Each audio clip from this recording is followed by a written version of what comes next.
Hide-Seek has been making waves since it opened in Washington last year. The Smithsonian's National Portrait Gallery pulled one work from the show, a 4-minute version of a film by David Wojnarowicz, bowing to demands from Catholic activists and Republican politicians. Here at the Brooklyn Museum, there have been similar complaints about the work, which shows ants crawling on a Christ figure. But curators have kept the show intact and even included 2 longer versions of the film. If just telling the truth and presenting the facts is political, then this is a political show, because I feel that that's what it does, is it takes a very truthful and honest look at the history of American art and social history and blends them together beautifully.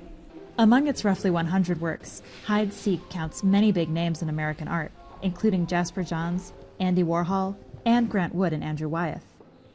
But instead of the images that made Wood and Wyeth famous, we get more intimate personal views, like these portraits of young men. The specter of AIDS hangs over many of the contemporary pieces, like this giant portrait of Felix Parts, captured by his partner AA Bronson only 3 hours after his death in 1994.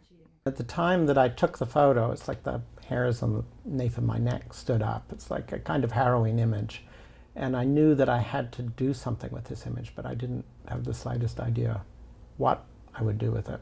It was actually another 5 years before I produced the piece. Bronson says the fuss over Hide-Seek goes beyond the art.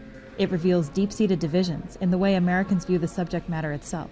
I'm, as a Canadian especially, amazed that there can be so much controversy around a show, I think, over basically the theme of gay or same-sex desire.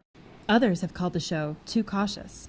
But one thing is for sure, it could serve as a jumping-off point, inspiring other large institutions to break new ground with their own examinations of gay and lesbian desire.